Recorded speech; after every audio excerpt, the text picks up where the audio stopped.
పోసాని కృష్ణమురళి ఏం చెప్పాడనేది ముందు చూద్దాం. పోసాని కృష్ణమురళి ఏం చెప్పాడంటే, బాలకృష్ణ ఇద్దరిని కాల్చాడు. కాల్చినప్పుడు కాల్చేసి వెళ్ళి పురంధరేశ్వరిని కాళ్ళు పట్టుకున్నాడు. అక్క ఇలాగా నేను కాల్చేశాను, వాళ్ళు చస్తారో బతుకుతారో తెలియదు, నన్ను ఊరేస్తారేమో అని ఏడుస్తూ పట్టుకుంటే ఆమె నువ్వు ఏం కాదు తమ్ముడు నేను చూసుకుంటానని ఆమె చెప్పింది.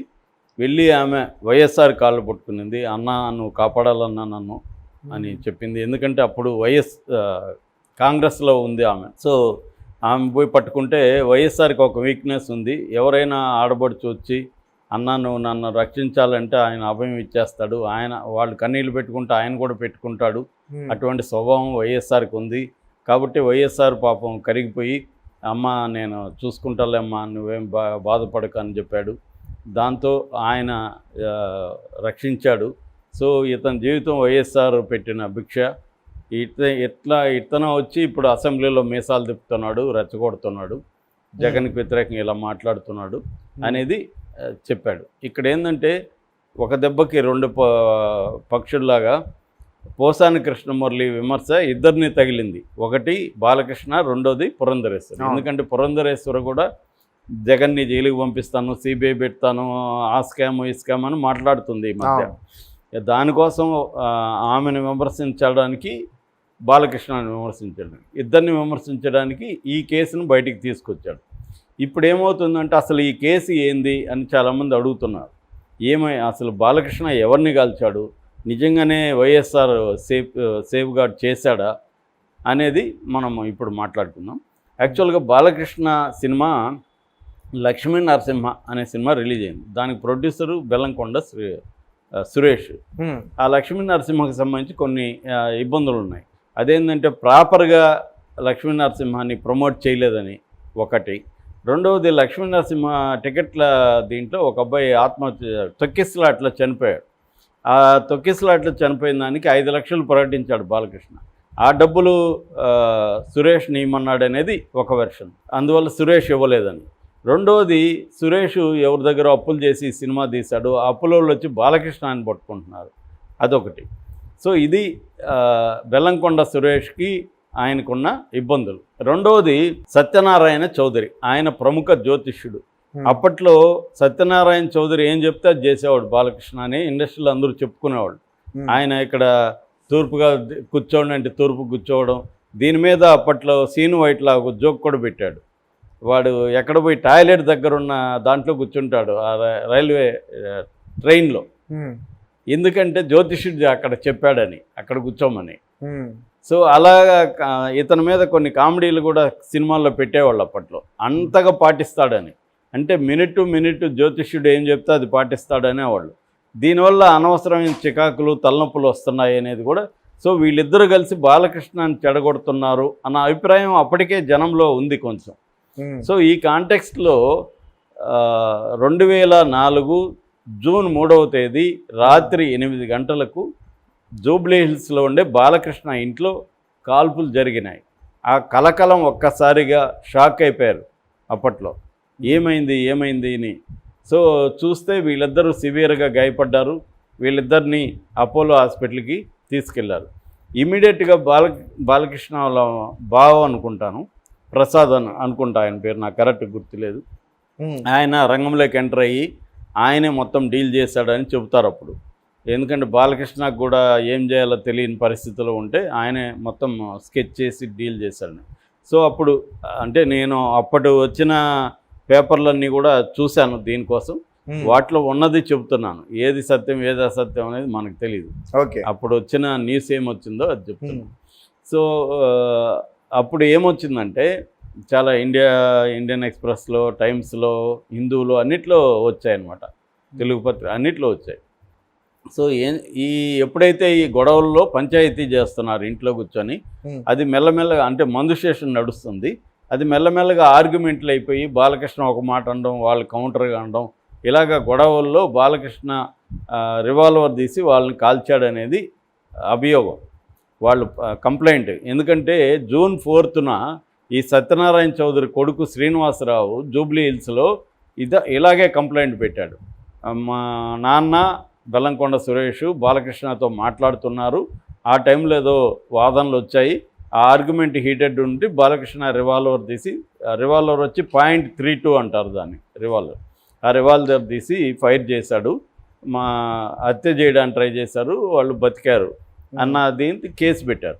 ఆ కేసు నమోదు చేసుకున్న జూబ్లీ హిల్స్ పోలీసులు IPC 307, 202 అంటే సాక్ష్యాలను తారుమారు చేయడం, 34 కింద పెట్టారు. దాంతోపాటు arms act, Indian arms act 25 and 27 సెక్షన్ల కింద కేసు నమోదు చేశారు. అంటే అక్కడున్న రక్తపు మరకలు తుడిచేయడం అవన్నీ కూడా చేశారు. అట్లాగే బాలకృష్ణకి చూపుడు వేలికి గాయం చేసుకొని ఏం వెర్షన్ చెప్పాడంటే పోలీసులకు బాలకృష్ణ, వాళ్ళిద్దరూ నా మీద పేపర్ కట్ చేసే నైఫ్తో అటాక్ చేశారు, నాకు గాయమైంది, అందుకని సెల్ఫ్ డిఫెన్స్గా నేను రివాల్వర్తో కాల్చాను అని చెప్పారు. సో బ్లడ్లంతా తుడిచేశారు. గన్ను మీద, రివాల్వర్ మీద ఈ చేతి ఇది గుర్తులు ఉంటాయి కదా, అవన్నీ కూడా తుడిచేశారు, ఫింగర్ ఇది, అవన్నీ తుడిచేసి పోలీసులు వెళ్ళేసరికి క్లీన్గా ఉంది. అయితే గోడ మీద, తర్వాత ఆ కొయ్య మీద ఇవి ఉన్నాయి, బుల్లెట్ మార్క్స్ ఉన్నాయి. 4 బుల్లెట్లను కూడా స్వాధీనం చేసుకున్నారు. స్వాధీనం చేసుకొని కేసు నెంబర్ 168/2004 అనే ఒక కేసు పెట్టారు.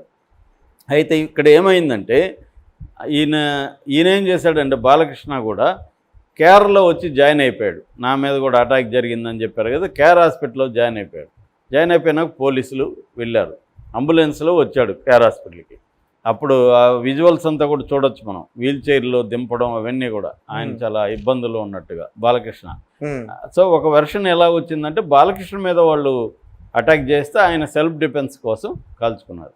కానీ పోలీసులకు ఒక బిల్లు దొరికిందని చెప్తున్నారు. ఆ బిల్లు అంతకుముందు అదే రోజే మార్నింగ్ ఎప్పుడు వీళ్ళు 60 బుల్లెట్లు కొన్నారు అని ఒక బిల్లు ఉంది. అంటే ఇది ముందే ప్లాను అనేది తెలుస్తుంది పోలీసులు. ఓకే, ఆ రకంగానే పోలీసులు వాదించారు అప్పుడు. అయితే ఈయన్ని ఆ రోజు మారేడుపల్లిలో జడ్జి ఇంటికి తీసుకెళ్లారు. గాంధీ ఆయన పేరు, జడ్జి గారి పేరు ఎం గాంధీ. ఆ జడ్జి గారి ఇంటికి తీసుకెళ్తే ఆయన పోలీస్ రిమాండ్కి ఇచ్చారు. Balakrishna A1 Balakrishna, A2 Vasundhara, A3 Kanagaraj అని బాలకృష్ణ డ్రైవరు, ఈ ముగ్గురు మీద కేసు. గాంధీ హాస్పిటల్కి కానీ లేకపోతే ఉస్మానియాకి కానీ ఇస్తానంటే బాలకృష్ణ ఒప్పుకోలేదని చెప్తున్నారు. లేదు నన్ను అక్కడికి పెట్టకండి అంటే నిమ్స్కు పంపించారు. నిమ్స్కు పంపిస్తే నిమ్స్లో అప్పుడు కాకర్ల సుబ్బారావు అని ఉన్నాడు, ఎన్టీఆర్ క్లోజ్ అనమాట ఆయన. సో కాకర్ల సుబ్బారావు ఏం చేశాడంటే ఇతనికి మానసిక స్థితి సరిగా లేదని ఒక సర్టిఫికేషన్ ఇచ్చారు. ఓకే, ఈ సర్టిఫికేషన్కి సపోర్ట్గా మళ్ళీ ఎర్రగడ్డ హాస్పిటల్ నుంచి కూడా సర్టిఫికేషన్ ఇచ్చారు. మానసిక పరిస్థితి బాలకృష్ణకి సరిలేదు. ఈయన కూడా ఏం చెప్పాడంటే వాళ్ళు కత్తితో నా మీద అటాక్ ఇద్దరు ఒకసారికి వచ్చారు, నేను గన్ను నింది నా చేతిలో, మరి అప్పుడు ఎందుకు గన్ను పెట్టుకొని కూర్చున్నాడు అనేది దానికి కూడా మన దగ్గర ఆన్సర్ లేదు. సో గన్ను నింది, అది ఫైర్ అయింది. ఆ తర్వాత నాకు స్పృహ దెబ్బైంది, నేను కళ్ళు తెరిస్తే కేర్ హాస్పిటల్లో ఉన్నాను అన్న ఒక స్టోరీ బాలకృష్ణ చెప్పాడు. సో ఫైనల్గా ఏమైందంటే ఖచ్చితంగా వైఎస్ఆర్ అయితే హెల్ప్ చేశాడు. మరి 2 వెర్షన్లు ఉన్నాయి. ఒకటేమో దగ్గుపాటి దంపతులు అప్పుడు కాంగ్రెస్లో ఉన్నారు, దగ్గుపాటి వెంకటేశ్వరరావు, పురంధరేశ్వరి, వాళ్ళిద్దరు వెళ్ళి వైఎస్ఆర్ని అడుక్కున్నారనేది ఒక వెర్షన్. రెండో వెర్షను జగనే వైఎస్ఆర్ని అడిగాడని. ఎందుకంటే జగన్ బాలకృష్ణ ఫ్యాను, కడప జిల్లా బాలకృష్ణ ఫ్యాన్స్ అధ్యక్షుడు అని కూడా అంటారు. అందులో ఎంత నిజమని తెలియదు. సో బాలకృష్ణ ఫ్యాన్ కాబట్టి జగనే వెళ్ళి నాన్నతో ఖచ్చితంగా బాలకృష్ణని సేవ్ చేయాలంటే కొడుకు కోసం బాలకృష్ణని వైఎస్ఆర్ సేవ్ చేశాడని. సో ఈ సేవ్ చేసిన మెథడ్ ఏంటంటే ఒకవైపు కోర్టుల్లో జడ్జెస్ దగ్గర ఫేవరబుల్గా తీసుకోవడం, రెండో వైపు పోలీసులు మేనేజ్ చేయడం, మూడో వైపు ఎవరైతే బాధితులు ఉన్నారో వాళ్ళని మార్చేయడం. బాధితులు ఎవరున్నారు, వీళ్ళిద్దరే కదా బాధితులు. సో వీళ్ళ పిల్లలు కానీ మన ఇతని సురేష్ వాళ్ళ భార్య కానీ వీళ్ళందరూ ప్లేట్ ఫిరాయించారు. అప్పటి వరకు బాలకృష్ణ కాల్పులు జరిపాడని కేసు పెట్టిన వాళ్ళు ఎవరు కాల్పులు జరిపారో మేము చూడలేదు, బాలకృష్ణ అయితే కాల్పులు జరపలేదు, ఎవరో ఒక వ్యక్తి వచ్చి కాల్ చేసి పారిపోయాడు, మేము చూడలేదని చెప్పారు. పోలీసులు కూడా మా ఇన్వెస్టిగేషన్లో మేము ఇదే నమ్ముతున్నామని వాళ్ళు కూడా మళ్ళీ ప్రకటించారు. సో కోర్టులో మన 5th మెట్రోపాలిటన్ సెషన్స్ కోర్టులో జరిగితే అక్కడ 34 మంది సాక్షులు వచ్చి 34 మంది సాక్షులు పోలీస్ కేసుకు వ్యతిరేకంగా బాలకృష్ణానికి ఫేవర్గా చెప్పారు. అందులో వాళ్ళ ఇళ్లలో వాళ్ళు కూడా వచ్చి కోర్టులో సార్ మాకు బాలకృష్ణ అయితే కాల్చలేదు సార్, ఎవరు కాల్చారో మేము తెలియదు అని చెప్పారు. పోలీసులు కూడా ఏం డిక్లేర్ చేశారంటే మా ఇన్వెస్టిగేషన్లో బాలకృష్ణ కాల్చినట్టుగా ఎక్కడా లేదు, ఎందుకంటే వేలు ముద్రలు లేవు, ఏమి లేవు, సాక్షులు లేరు. వసుంధర కూడా ఏం చెప్పింది, నేను కిచెన్లో ఉన్నాను, ఏదో హీటెడ్ ఆర్గ్యుమెంట్ ఉండింది, కొంత సౌండ్లు వినబడినాయి, తర్వాత ఫైరింగ్ సౌండ్ వినబడింది నాకు అని ఆమె చెప్పింది. ఆమె కూడా హాస్పిటల్లో డిప్రెషన్ అనే పేరుతో అదే రోజు ఆమె కూడా హాస్పిటల్లో జాయిన్ అయింది, ఎందుకంటే ఆమెను అరెస్ట్ చేస్తారని. రెండోది అరెస్ట్ ఏంటి, జైలుకి పెట్టాలి కదా మామూలుగా రిమాండ్ అంటే, కానీ జైలు దగ్గరికి అంబులెన్స్లో తీసుకెళ్ళి జైలు అధికారులు ఆయన్ని జైల్లో అడ్మిట్ చేసుకున్నట్టు మొత్తం అంబులెన్స్లోనే సంతకాలన్నీ తీసుకొని రికార్డులు రాసుకొని వాళ్ళు వెళ్ళిపోతే మళ్ళీ ఈయన హాస్పిటల్కి పెట్టారు కాబట్టి హాస్పిటల్కి తీసుకొచ్చేసారు, జైలుకే వెళ్ళలేదు. సో ఇలాగ అన్ని వ్యవస్థల్ని, ఈ కేసుతో ఉన్న వ్యవస్థలన్నింటినీ మేనేజ్ చేసుకున్నారు. దీని తర్వాత ఈ సాక్షులు లేరు, పైగా ఈయనకి మధ్యస్థమితం కూడా లేదు అన్న దీంతో కొట్టేశారు కేసు. అంటే ఆ టైంలో ఎన్టీఆర్ గారు లేరా సార్? ఎన్టీఆర్ చనిపోయి 10 ఏళ్ళు అయింది. ఓకే. సో కొట్టేశారు. కేసు కొట్టేసినాక మామూలుగా ఏం చేస్తారు, ఇప్పుడు ఏసీబీ కోర్టులో పని కాకపోతే హైకోర్టుకు పోతున్నారు కదా, హైకోర్టులో పని కాకపోతే సుప్రీంకోర్టుకు పోతున్నారు కదా. మామూలుగా ఈ కేసులో బాలకృష్ణ నిర్దోషి, వసుంధర నిర్దోషి అని తేలినాక పోలీసులు ఏం చేయాలి, హైకోర్టుకి వెళ్ళాలి కదా, వెళ్ళలేదు. ఇక్కడ వైఎస్ఆర్ హెల్ప్ చేశాడు. సో వైఎస్ఆర్ ఖచ్చితంగా బాలకృష్ణని సేవ్ చేశాడు. అయితే ఇక్కడ నా ప్రశ్న ఏంటంటే, పోసానికి నా ప్రశ్న ఏంటంటే, బాలకృష్ణ నేరస్తుడైతే వైఎస్ఆర్ కూడా నేరస్తుడే. ఎందుకంటే ఒక నేరస్తుడిని సేవ్ చేసిన ముఖ్యమంత్రి ఇంకా పెద్ద నేరస్తుడు యాక్చువల్గా. సో వైఎస్ఆర్ని నేరస్తుడు అనకుండా ఆయనేదో గొప్ప వ్యక్తి అని, ఆయన ఎవరైనా చెల్లెమ్మలు వచ్చి అన్నయ్య అంటే కరిగిపోతాడు, నువ్వెవడరా కరిగిపోవడానికి, ఓఆర్ఏ సీఎం, నువ్వు లా వైపు ఉండాలా, నేను కరిగిపోయి చేశానంటే ఎట్లా చేస్తాను? సో వైఎస్ఆర్ మోర్ క్రిమినల్ దాన్ బాలకృష్ణ అంటాను నేను, ఎందుకంటే అతను సీఎంగా ఉన్నాడు. బాలకృష్ణ ఎవరైనా కూడా కాల్పులు జరిపినాక నన్ను సేవ్ చేయండి అని పోవడంలో ఆశ్చర్యమే లేదు. బాలకృష్ణ అలా చేయడం అనేది మనం అర్థం చేసుకోవచ్చు, ఎందుకంటే అది ఏం జరిగిందో తెలియదు. మొత్తానికి ఇంకొక వెర్షన్ కూడా ఉంది, కాల్పులు జరిపింది బాలకృష్ణ కాదు వసుంధర అనే వెర్షన్ కూడా ఉంది. ఎందుకంటే వీళ్ళిద్దరూ బాలకృష్ణ జీవితంతో ఆడుకుంటున్నారనే కోపంతో ఆమె గతంలో కూడా అనేకసార్లు వీళ్ళిద్దరికి వార్నింగ్ ఇచ్చింది, మీరిద్దరు మా ఆయన జోలికి రాకండి, మా ఆయన వదిలేయండి, మా ఇంట్లో గొడవలు అవుతున్నాయని చెప్పింది. వాళ్ళు వినలేదు, అందుకని ఆమె కాల్చింది. ఎందుకంటే ఇద్దరికీ కాల్పులు వచ్చు, ఇద్దరి పేర్లతో లైసెన్స్ ఉంది, అయితే ఈ రివాల్వర్ మాత్రం ఆమె పేరుతో ఉంది. అందువల్ల ఆ వెర్షన్ కూడా ఇప్పటికీ ఇండస్ట్రీలో చర్చలు వచ్చినప్పుడు లేదంటే బాలకృష్ణ కాల్చలేదంట, ఆమె కాల్చిందంట అని చెప్పేవాళ్ళు చాలామంది ఉన్నారు. సరే ఏదో జరిగింది, మొత్తానికైతే వీళ్ళిద్దరిలో ఎవరో ఒకరైతే కాల్చారు. వాళ్ళిద్దరూ అది హత్యాయత్నం కేసు, ఆయన ఖచ్చితంగా శిక్ష పడాలి, కానీ వ్యవస్థలు మేనేజ్ చేసి తప్పించుకున్నారు.